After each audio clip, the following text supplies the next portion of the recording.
Hello, and welcome to the Rangers News YouTube channel. My name's Cameron Willis, and I'm sitting here with the one and only James Black. How are we doing, James? I'm not so bad, yourself? Aye, good. Did you have a good 3 weeks off? It's been not too bad at all, aye. It's been a bit hectic and a bit manic, but it's been some 3 weeks.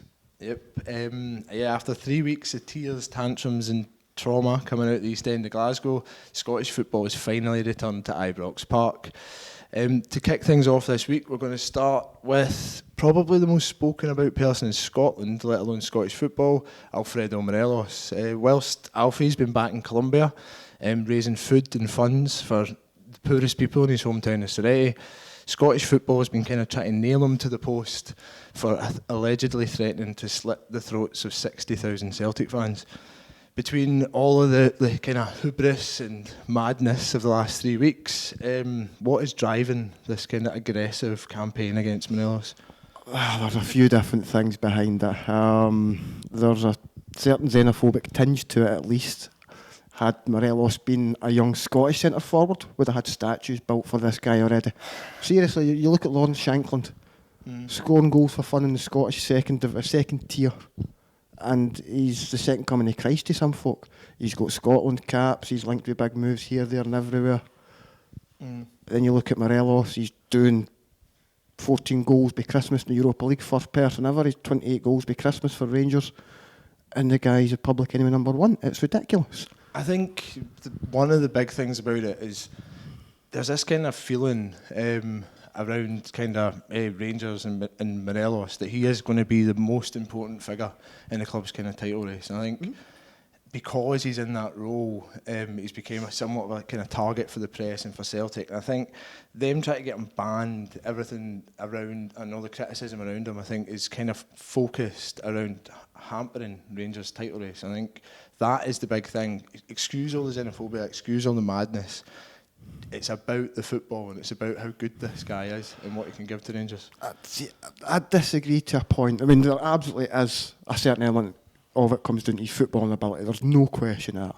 I mean, you look back at countless Rangers players over the years, and Gascoigne being the high-profile one, where he got a kind of similar treatment for Jerry McNee, who would only ever refer to him as number 8 for some ridiculous, pathetic reason. So there is an element, it comes down to what he does on the pitch, but there's a certain, I don't want to say violence behind it, but there's a certain almost sinisterness behind it. There is a nastiness. Where it goes beyond just that the guy's a fantastic footballer. If it was the fact he was a fantastic footballer, you would have seen it with Odsonne Edouard. You'd have seen him highlighting the guy's criminal past. You'd have seen guys like Ryan Jack getting it. I mean, the discipline one's a big one for Morelos.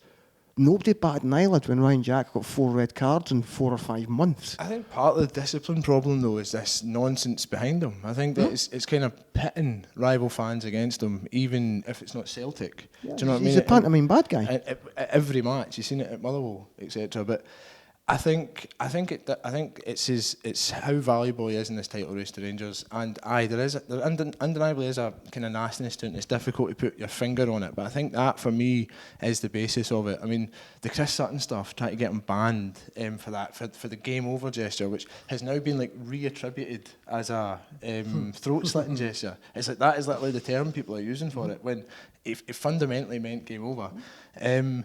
I mean, they're trying to get him banned for like an extra X amount of games so that it damages Rangers' title race. And as well, there's this like feeling that there's some kind of conspiracy bubbling behind to stop Rangers potentially challenging Celtic. And I think that him not being banned for this feeds into that narrative, and it kind of, I don't know, a lot of Celtic fans don't want to admit that there's a title race, and I think that Rangers need to prove that in the coming months as well. But if Morelos is allowed to play off the back of these like kind of exaggerated gestures, etc., and all the claims behind it, then they'll look to that and say he should have been banned. Do you know? Yeah. I mean, I do think there's a certain wacky foreigner thing to it. When you go back to Pedro Caixinha, I mean, you said Edouard, who's Celtic player and he's foreign. I mean, no, he's not South American. Who doesn't get the same treatment? In fact, gets the opposite treatment. So, well, I think when they're kind of a bit more, I don't want to say different to what we're expecting here, but to go back to Pedro Caixinha, you look at the thing when he spoke through one of his tactical decisions and used glasses to kind of represent these players and where their position on the pitch. And the Scottish press thought like he pulled his arse out and just doing all sorts of ridiculous nonsense, when the simple fact was he was explaining a tactical decision using something which made it a bit easier for folk to understand, and it worked. But it was the crazy wacky foreigner. There was the dogs in the caravan statement that he made, the caravan keep rolling, the dogs bark. Jose Mourinho had made that statement. Jose Mourinho made the exact same statement, and nobody even thought a second thing about it.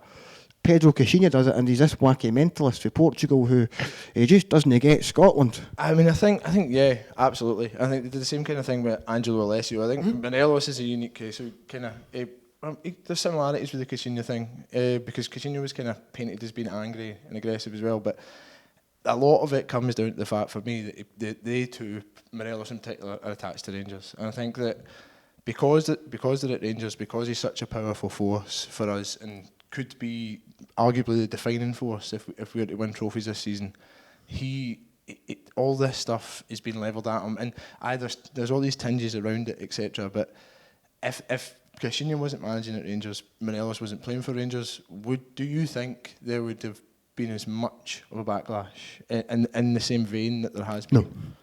See if Mark Warburton or Steven Gerrard had done half the things that Caixinha was the bad guy for doing, nobody would have cared. See if Zach Rudden had come off the pitch and made that gesture, nobody would have batted an eyelid. I think as well, the gesture stuff and everything that's building up to it, I think it's been built up over the course of the last 18 months in particular because of how good Morelos has been. So I think that it's easy for because of that kind of character, that kind of villain, the pantomime villain that's built up in Scotland, it's easy for that to be blown out of proportion. But I think also if you go back to Morelos' kind of first maybe 6 to 8 months at Ibrox, when he wasn't in the team every week, he was still building his fitness up. He wasn't scoring, if not every game, every other game. He was a flop. He was, look at this £1 million Rangers have wasted this wee fat Colombian guy that kind of had a coup in the arse with a banjo. And he was still getting that criticism, and he was still getting the kind of the same wacky foreigner stuff. And then once he started scoring goals, it ramped up a bit. But there is one wee element of it that I think nobody's picked up on, and I'm probably going to get absolute dog's abuse for this at the next game that I cover. But it drives rage clicks. See if you're the Sun or you're the Daily Record or you're whoever else and you write something negative about Alfredo Morelos, many Rangers fans just see immediately sharing that on Twitter and on Facebook and on forums and whatever else, and they're driving traffic to these websites. And the Celtic fans indulge in it as well. Absolutely. You know what I mean? So you're getting both sides, and you're getting. I mean that is it. But that's been because of over the course of the last 2 years, it's been his kind of this kind of character has been built up in the press, so that now when something comes out, somebody can say something controversial about Morelos, and then it's the topic of the day. I mean, you can literally start it from nothing. You know what I mean? You can literally write a column, as like Bill Leckie did, and you start this kind of furore around it, and the press know this, and by and large are using it to their kind of commercial advantage, undeniably. But from Alfredo's point of view, he's been away in Colombia, he's been doing what he's doing, he's been defended by Rangers, he was defended immediately after the gesture. I think Rangers were trying to kind of clamp down on any kind of backlash that might come from it.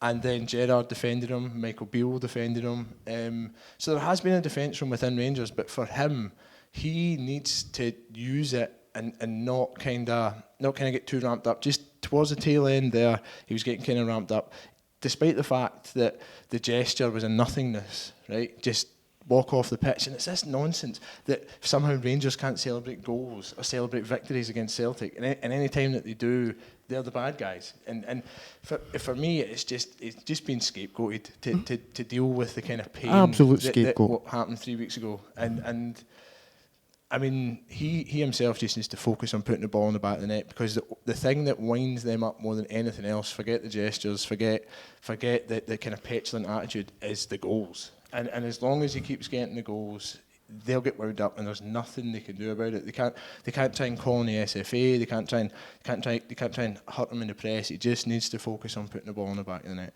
There will only be one thing that will wind him up even more, and that will be him lifting the trophy at the end of the season. Can you imagine it? Can you imagine it? I know, man. Run about with the Colombia flag and that. Oh man, coming back to Ibrox, all the fans. Oh, it'd be beautiful. He'll be broken. To the car park, Declan, to the car park.